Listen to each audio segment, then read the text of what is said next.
Okay guys, I'm going to briefly go over the PC workstation that you're getting. It's a little different in a couple of respects. It's a hybrid cooling system, meaning that it's got water and air. The CPU is cooled by water and the rest of it, including the graphics card, are cooled by air. I'm going to open the side cover to show you by removing these two thumb screws. The side cover pulls back and is just removed like so. Very, very easy. Now, inside the box, this is the CPU cooler. These are the water lines that are connected. This is an impeller that's going to tell us what the flow rate is, and I'll tell you why that's important. This is your radiator. This is the most efficient way to cool the CPU. I can get a really great overclock on this without a lot of noise and fans going in here by having a liquid cooling. The graphics card is air-cooled.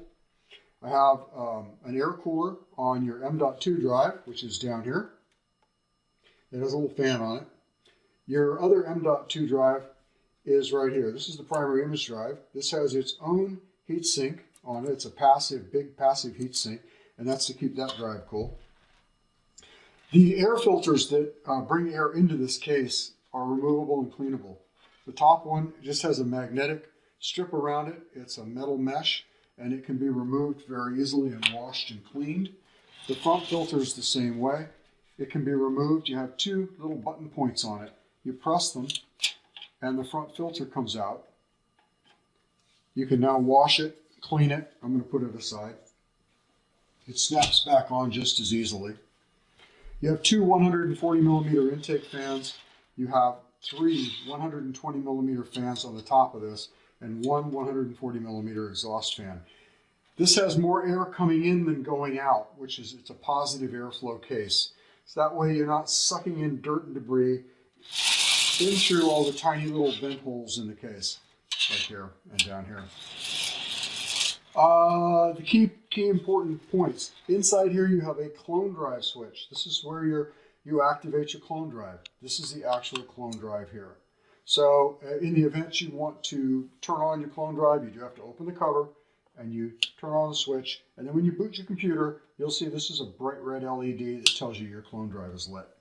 This is your 10 terabyte Western Digital Enterprise class storage drive, and you've been upgraded to a 1300 watt power supply. So you can add another graphics card and cigarette lighter or whatever else you want. You've got it, you're covered.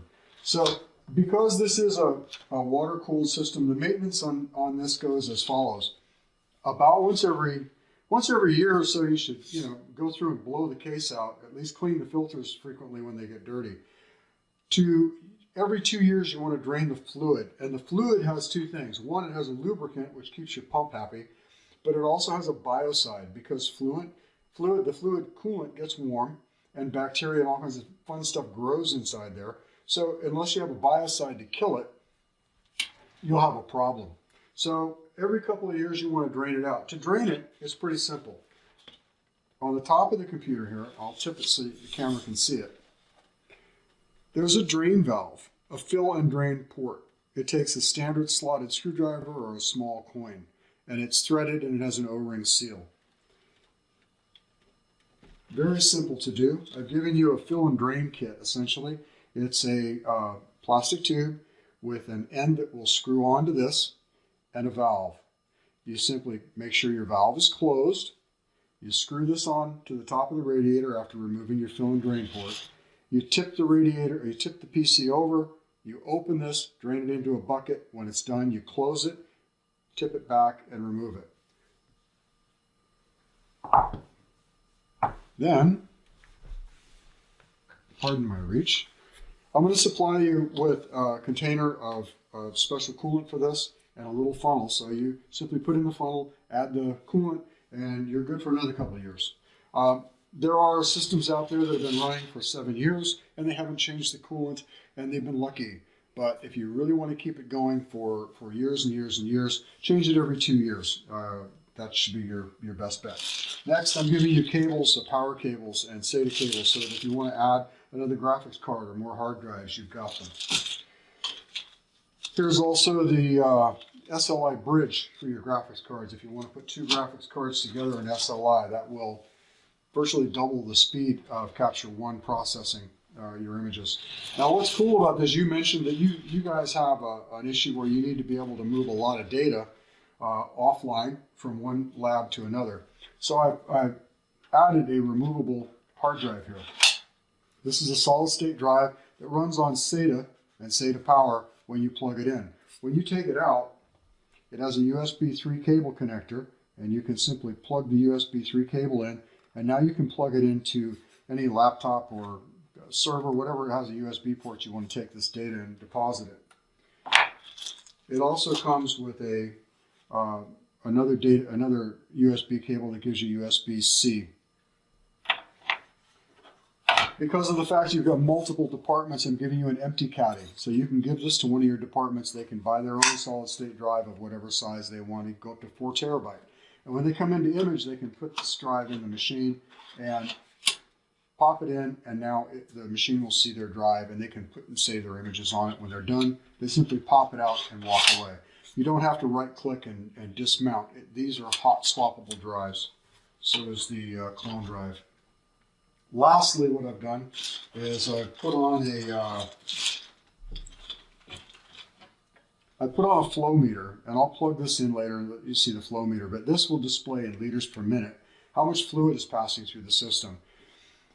It's turned down to, it'll run about 3.1, 3.2 liters per minute under normal operation. And when the machine kicks into overdrive and it starts to process a lot of images, it can go up to 4.5 liters per minute.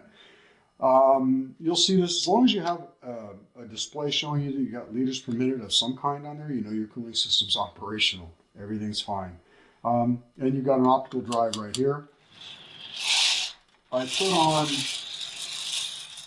I'm using a detachable internet antenna receiver for the internet.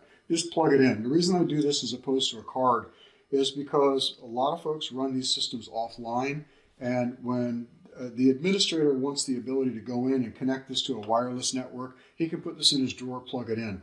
But with a card, everybody has access to the internet. You got to disable the card inside, and it's kind of a pain. So this is just an easy way. When you're done, you pull this thing out, you took it away, and now the computer's isolated from the internet. That's it. The rest of the stuff we'll get into operations and things later, but I think I've covered it. The specs are in the manual as to how much memory you have and all that. Lastly, we've also put on a VRM fan, which is to cool the voltage regulator module on this, so for overclocking. This particular machine right now, the native frequency on this is 3.6. It is operating cool and stable at 4.7 gigahertz. So it got a really nice overclock by having the ability to use this liquid cooling. That's it.